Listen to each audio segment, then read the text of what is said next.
Hi, my name's Sarah. I'm a professional dog trainer with Paws for Dog Training, and today we are going to do an unboxing of the Micro Educator.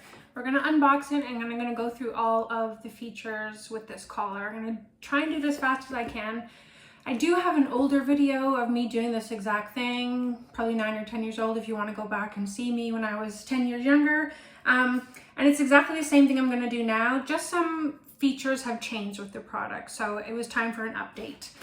So we're going to start by, this is what the box should come with. This is just the Mini Educator. There is a Micro Educator now, which I'm going to do right after this in a separate video for smaller dogs. So this would be for dogs, I'm going to say 30 pounds and up. If your dog is 30 pounds or small, if you have a little tiny dog, you're going to want to go for the Micro, and I'll do a separate video about that. Right now we're going to talk about the Mini. So we'll open her up here, and this is what it's going to come with. You have your remote here. They always come with these finger clickers now, which they didn't before. I don't use these. You have your charger.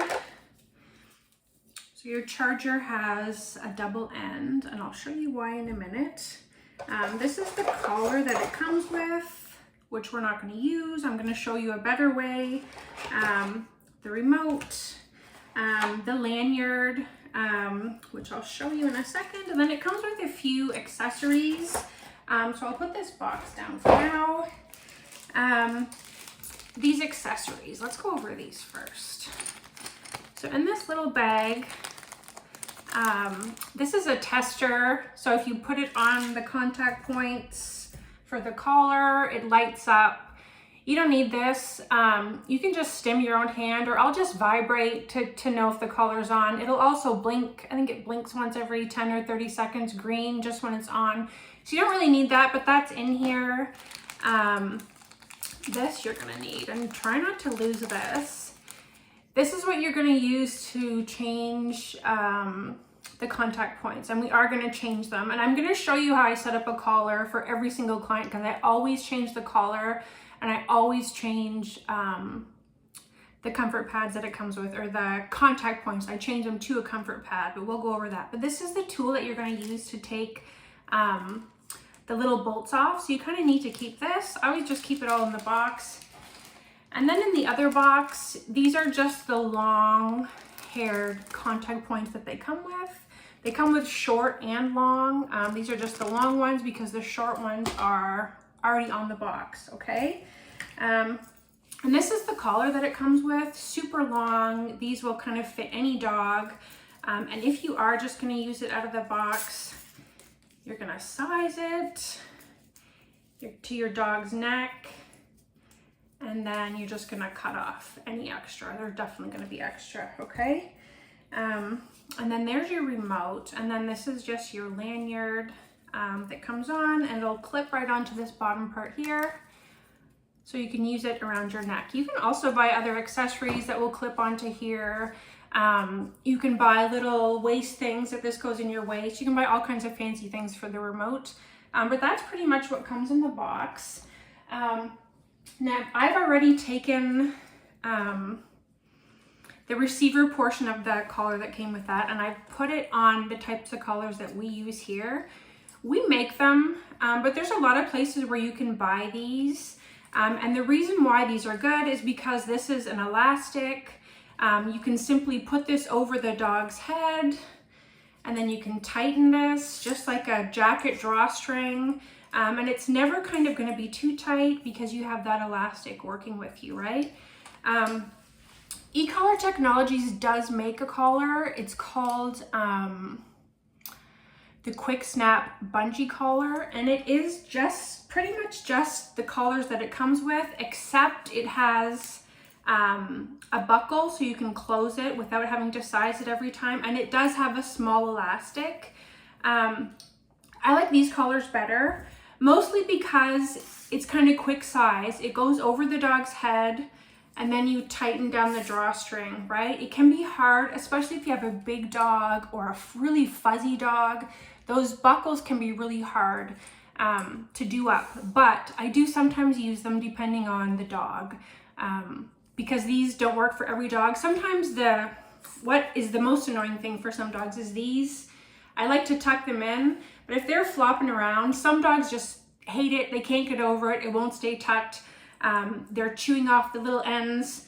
And in that case, I'll use the eCollar Technologies one. But this is definitely my preference here. And this is just biothane, just like the collar it comes with. So I'm going to show you, go back to that little tool that I showed you before to take the points off. And I'm going to show you how to do that now because I'm always going to take these off. These are just the short-haired points that come with the collar. They come already on. I'm just going to put this on and just tighten those up or loosen those up. You can take these right off.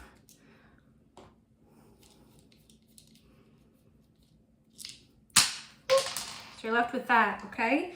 And there's a couple of options for comfort pads because we're going to switch to regular contact points to a comfort pad, which I do with every single dog.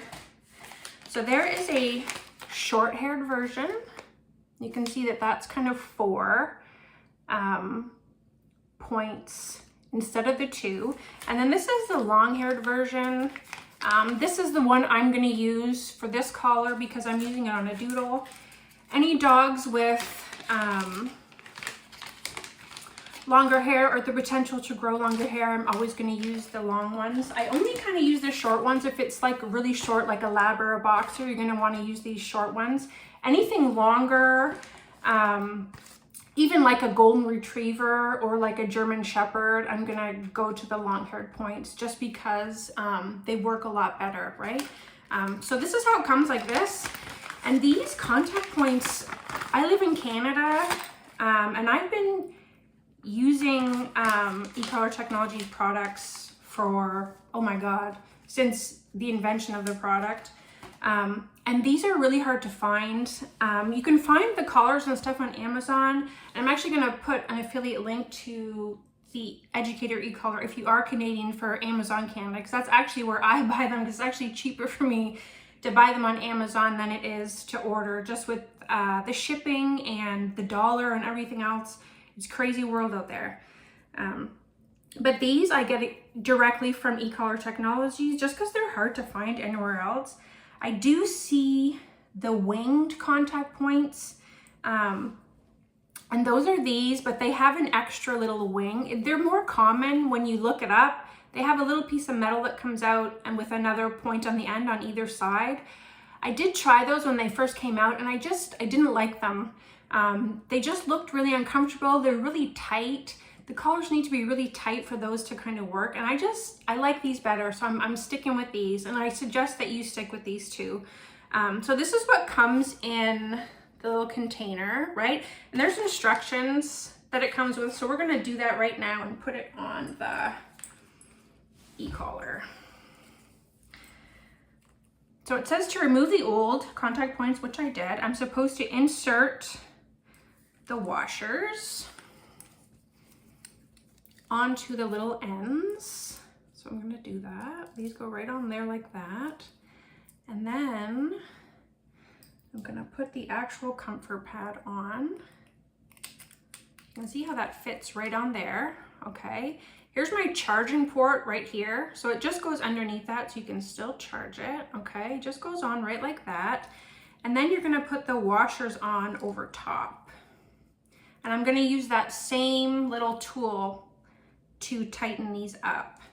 Now these have like a side with the white thing kind of sticking out, and then they have a side with nothing, right? I always do the white side sticking up. I don't know if that's right or not.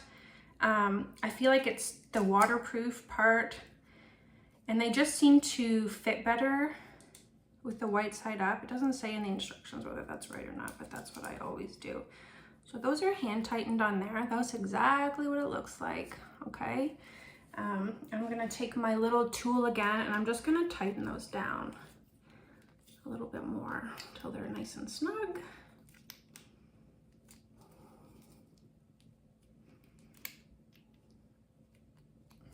And then I would just put that back in the box and leave that in the box. So there's your collar all set up and ready to use, okay? So I'm gonna show you how to use the collar now. There's not going to be a tutorial about how to use this on your dog, which I will do with the board and train that I'm documenting. But it's different for every dog. And this is why e-collars are a little bit sticky, because I can show you things and I can show you how to do it.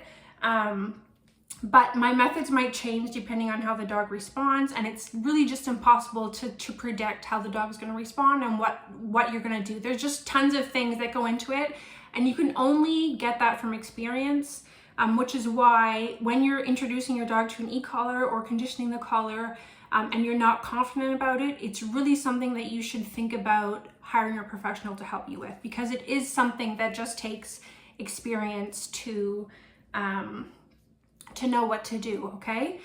So here's my collar, there's my box, okay, or my receiver. So there's a red dot.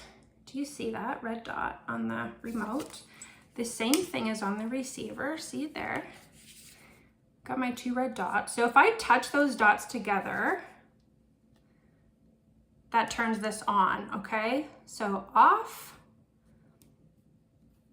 and on, okay? So now that's on. Just by touching those lights together, and you're gonna see that this is gonna blink about every 10 seconds. It's gonna blink green. It's gonna blink red if I use the remote, and I'll turn that on right now. So the remote is still off. So there's an on-off light button on the back. So if I just hold that button down, then we're on, okay? And I hold it down to turn this off as well. So off, okay? On and off.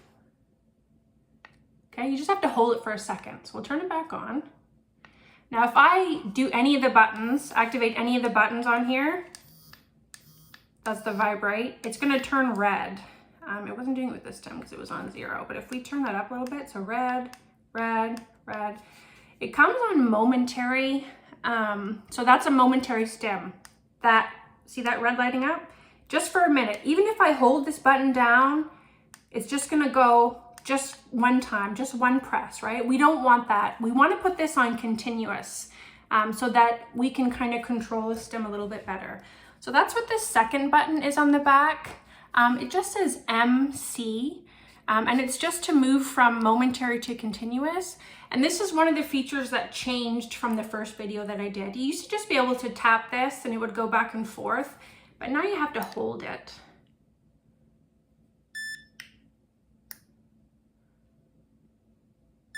There, that's on C there. So if I hold it again, should MC, which is another feature that we're not going to use, M and C. So you just want to leave this on C for this purpose. If your dog was a board and train, if you're doing something different with your e-collar, that's how you change it. But if you're doing anything with me, you want to leave that on a C.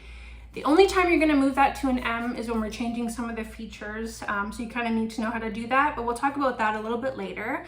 But we're going to leave that on continuous. So these are the 2 buttons on the back, momentary continuous and the on-off light button. So I'll show you that right now. The light. So if I don't hold this button down, if I just tap it, it's going to blink a light on the collar. If I tap it again, that light's going to stay on. And if I tap it again, that light's gonna go off. So if I just tap this button, blink, on, off, right? So if I just tap it instead of holding it, it's gonna activate the light on this. The light really has nothing to do with the training. A lot of people use that if they lose the receiver to find it. A lot of people use it at night, just kind of as a light, but it really has no bearing on the actual activation of the collar. It's just a light, but that's what that button does. So we've done all the buttons on the back. The other thing on the back here is you're gonna see the port for charging, okay? So it's there on the remote and it's here on the receiver just above, right? So that's why the charger has 2 prongs. So you can charge them both at the same time, okay? And when you do plug this in, actually I'll plug it in right now to show you. If I plug this in, the light turns red, meaning that it's charging, It'll turn green once it's fully charged, okay? And this will also blink red. It starts blinking orange and then it'll blink red when it gets low in battery. The collar does the same thing. So this light will turn from green to orange to red as it gets low in battery, okay? Just to denote that it's getting low. But that's how that works if you plug that in.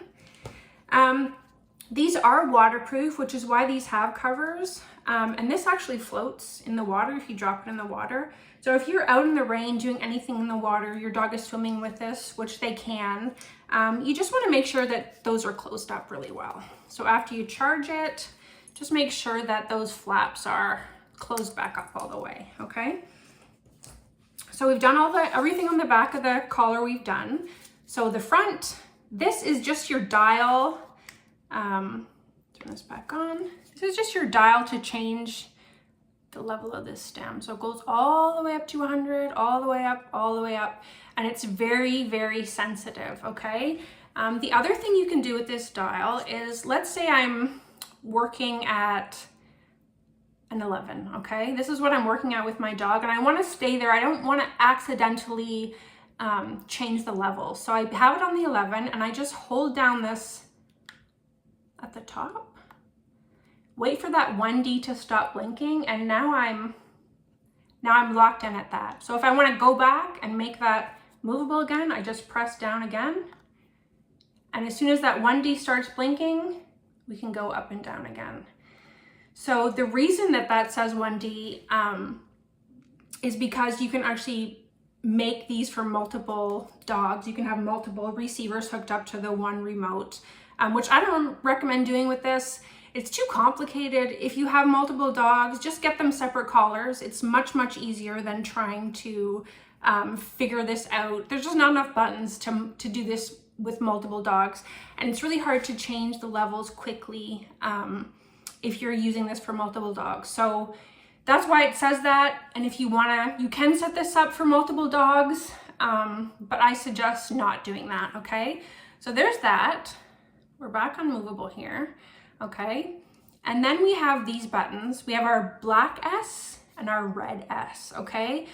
So black S is your stim. This is the main button that you're gonna use for e-collar training, okay? So if I'm on a 7 right now. So if I'm stimming at a 7, the dog's receiving stim. The whole time I'm holding that down, and that'll go for 7 seconds. So here, I'll hold it now for the 7 seconds. It'll automatically turn off after 7 seconds. So if you are using it longer than that, I will usually repress the button. There, it went off on its own. But that's very different from the momentary stim where it was just a second. But if I want to use the momentary function with this set on continuous, I can just tap. It's the exact same thing. So I can hold and I can tap.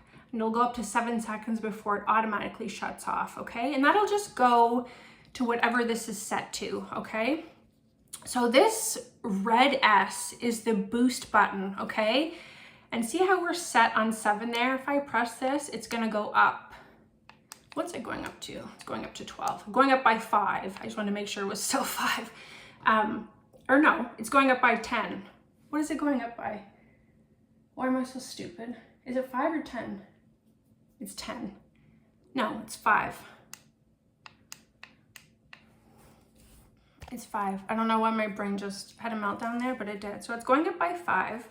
And that's what it's gonna come preset to, okay? So for some dogs, I'm not even gonna use the boost. For other dogs, you are gonna use it. And for a lot of dogs, they'll have kind of a working level, which is kind of lower, and then they'll have kind of a corrective level, which can be a little bit higher, which is where the boost is gonna come in. So boost, boost.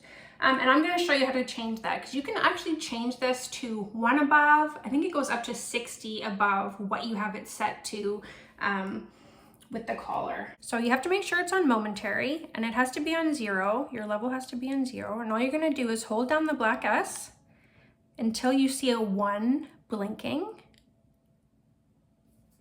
As soon as you see that, you can change it to whatever you want. And then you can simply just press that black S again, and then you're all set.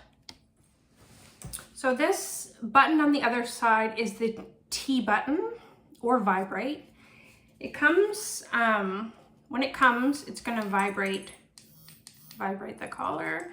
And sometimes I do use this in training. It's really great for recall to kind of prep with the vibrate before you go to the stim. But this will also tone. So I'm gonna show you how to change that. I have to make sure that it's back on M, that we're back on 0, and then I'm just gonna hold down the on-off button on the back and I'm gonna tap the T button. And it's gonna move it to tone. So there's the tone, okay? And if I do that again, I'm just gonna press the on-off, tap the T, it's gonna go back to vibrate. So if you wanna switch that, you can. There's unlimited things that you can do with the tone and vibrate. Honestly, it's really whatever you feel most comfortable with, or the way that you want to train. Some people will use the vibrate for the recall. Some people use the tone like a clicker. It's totally dependent on the dog and how you want to use the collar, okay? So now I'm just going to talk about the Micro. So everything in this box and everything that I just went over is going to be exactly the same, except a few things which I'm going to show you. So here's the box. Everything's the same. These come in purple. You can actually take these off quite easily, and you can order kind of any color that you want. These come right off, and you can get any kind of color that you want. So you don't have to stick with the purple. You can get black. Usually I order black if I'm ordering straight from the company. That used to come in a leopard print. I don't think it does anymore, but there's all different kind of colors that you can get. But this Micro will always come with a purple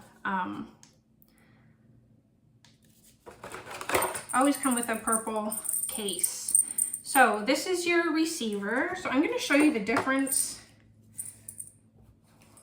between the two, okay? There isn't a huge difference kind of size-wise. This one's a little bit smaller, but it does kind of have the same footprint. It is significantly lighter though. It's a lot lighter. And it's less powerful, so you have more of a variation with a smaller dog, okay? And your red button, so for the standard e-collar, it's on the front there. For this one, it's right here, so it's just in a little bit of a different spot, okay? For doing that off and on, where's my light here? My light's way on this side. Let me turn this on. So there's the light there. So off and on. Okay, so the light's kind of at the back. It also does come with, I'm gonna take this all the way off, but it does come with this. So you can go either way with the collar. You can go up and down.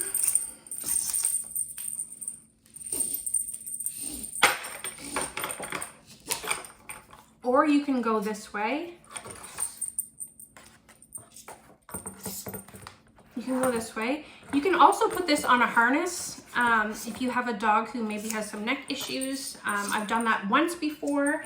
Sometimes with little dogs, you have to be a little bit more creative. Just because of their anatomy, they're so much smaller. And this is still relatively large compared to their little bodies, right?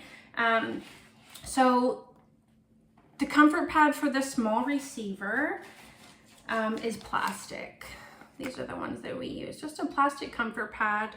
And it goes on this the exact same way that the other one goes on. You just take these off with a little tool, and then you just put this green thing on, and you put the little bolts down the exact same way. They do make one of those for the Mini Educator, but I don't like the plastic ones. I don't use them. I always use the metal ones, but I do like the plastic ones for the Micro. They're nice and light, they're nice and little, and these dogs are little. They don't need crazy, long, heavy contact points for the little dogs, okay? So I think that's pretty much everything operational-wise with these collars. Again, using them on the dog is something that I will go through later on today or tomorrow with the board and train that's here, but it really is something that will vary. This doesn't vary. These operate the same way no matter what, but just how they're applied is going to vary depending on the dog. But these are your two tools. So your Mini Educator and your Micro Educator. Again, this is for dogs 30 pounds or over. And I'm going to put a link to where to purchase this under this video if you want to. The best place to purchase it.